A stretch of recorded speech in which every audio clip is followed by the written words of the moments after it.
Oh, thanks. Uh, well, I mean, thanks for the invitation to come here to present a chapter of the World Development Report. Sometimes it's difficult to talk after my two colleagues have talked because I know that time is pressing and attention may be flailing, and I'm still a bit under the weather, so you're going to apologize for the voice. It's not that I have a sexy voice, I'm just sick. I asked somebody in the lobby of the hotel if he can tell me where I can cure this, and he told me Pivo Bar, so I guess that means pharmacy in Czech. But well, I'm going to go to more serious issues right now. And what we do here is basically try to see why or how macroeconomic management can help people to manage risks. Why is macroeconomic risk management important? The macroeconomy is basically the platform where economic decisions are taken, all economic activity and economic activities undertaken in general. From, if you think on the perspective of the households, consumption and savings decisions are taken there. Look at the enterprises, investment and production activities, and if we think about what Martin just said, which is the financial sector, all the borrowing and lending decisions. So a sound macroeconomic management, basically what's going to give individuals under supporting systems, which Inchi basically summarized, is going to give them an enabling environment, enabling environment for them to undertake their own risk management and also to plan long term. So why macroeconomic risk management is important, and I'll continue with this.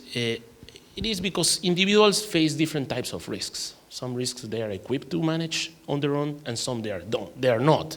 And that, of course, will depend on the nature of the shocks, or will depend on the obstacles or distortions that they face in order that prevent them from managing them successfully. And in this context, in the context of the macroeconomy, the government plays a unique function, which is the function of conducting macroeconomic policy. So basically this chapter of the report deals with aggregate shocks. As you can see, when you compare the size of the shocks with the size of our salaries. Macroeconomic policy in this context, or in the context of what we see in this report, has a triple role. The first role would be to manage aggregate shocks through the design of rules and institutions of macroeconomic policies. Think about targets on structural budget balances in the case of fiscal policy, or inflation targeting regimes in case of monetary policy, or having to choose a specific exchange rate regime. The second role would be try to facilitate the development of risk-sharing mechanisms. And that's basically because sound macroeconomic management will foster the development of local currency securities markets and also foster long-term contracting. And the third role, it has to do a little bit with what Inchi was talking about, generating unnecessary risks. Macroeconomic policy has to be conducted in such a way that it doesn't become a source of aggregate shocks. So the presentation, and I'll try to keep it short, will have two parts. The first part will be basically how can macroeconomic policies foster resilience and prosperity. And the second part will talk a little bit of what policies can best contribute to risk management. So the first pillar in how can macro policies contribute to foster resilience and prosperity is going to be achieving macro stability. Coming from a country like my country, Peru, which has fought a lot of bouts of high inflation and sharp recessions, we know that macroeconomic stability is pretty important. If you think about it, in the middle of the 80s, in the second half of the 80s, when Peru was going through 3-digit inflation or even 4-digit annual inflation, nobody was thinking about taking, or there was no financial institution that could give you a mortgage credit, right? I mean, that would be suicidal. So macroeconomic stability is important, and it's important because it has harmful effects. But the harmful effects are not the ones that are driven by moderate fluctuations that we observe in business cycle. These harmful effects are basically driven by abrupt ups and downs in economic activity, or abrupt swings, meaning big booms and big busts, and also from high inflation. And I'm presenting here two pieces of information of why, or of evidence of why macroeconomic volatility is so important.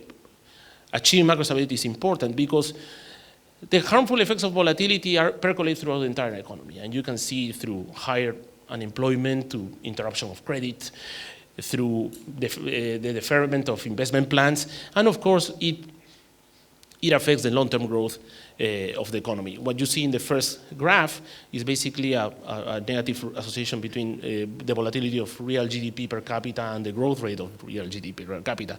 But at the same time, it not only has a negative effect on growth, and there are empirical research that shows econometrically that an increase in volatility from normal to crisis times would reduce the growth per capita by 2.2 percentage points.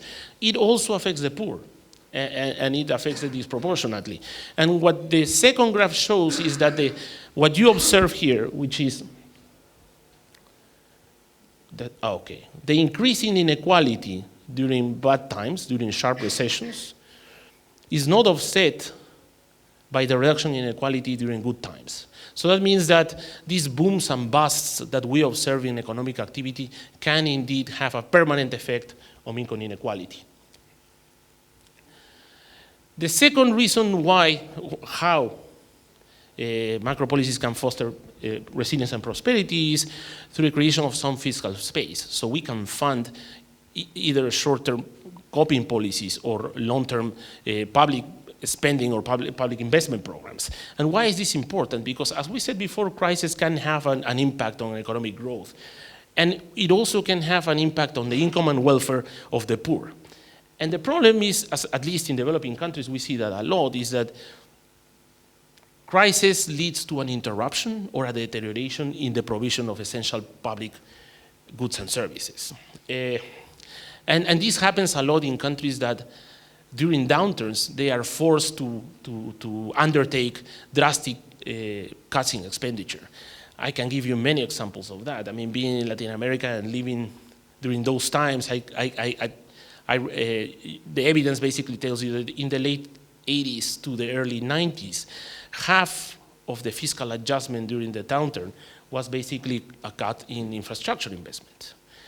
You have a lot of evidence in the case of Middle Eastern and North African countries that there's a drastic cut also in social security spending after crisis. Or there's evidence about some Eastern European countries, or evidence about some East Asian countries, poor East Asian countries, where education budgets are reduced after a crisis.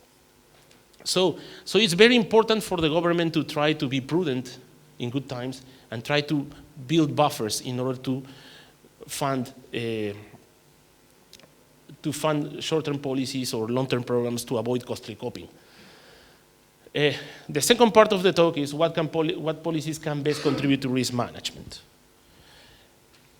So I'm going to talk about three different areas that we somehow highlight within the report. The first is having a transparent and credible monetary policy. Over the last 20, 25 years, monetary policy worldwide has had a stellar record. If you think about it, if one thinks about it and looks at the evidence, they have been able to successfully bring down inflation.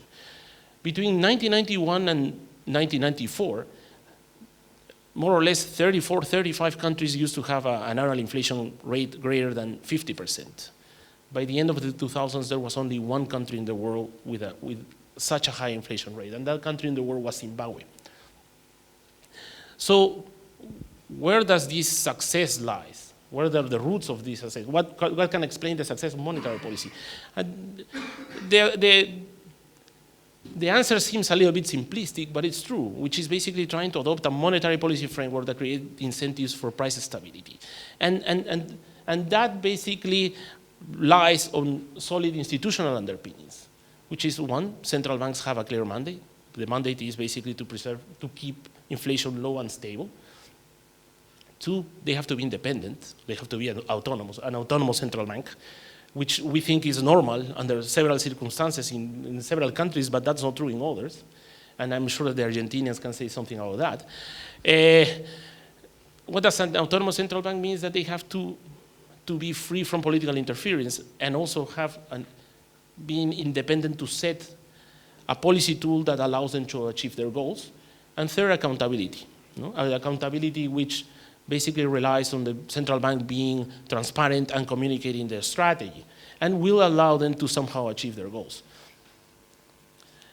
The monetary policy framework that emerging markets had in place over the last 5 to 10 years has been put to test. And one big test was the recent global financial crisis. And this is where we see that there is a breaking pattern from history. If we look at the first graph, we have two density functions. The darker one is the density function for the current 2008-2009 crisis. The gray one is for the East Asian crisis and the devaluation of the ruble, of the Russian ruble. So what we have here is basically that if you look at this graph, in times of crisis, central banks in emerging markets have been more able, or have been more frequently, they have been able to reduce policy rates. Sorry, this is the density function of policy rate changes. And if we look at the picture when we compare advanced and emerging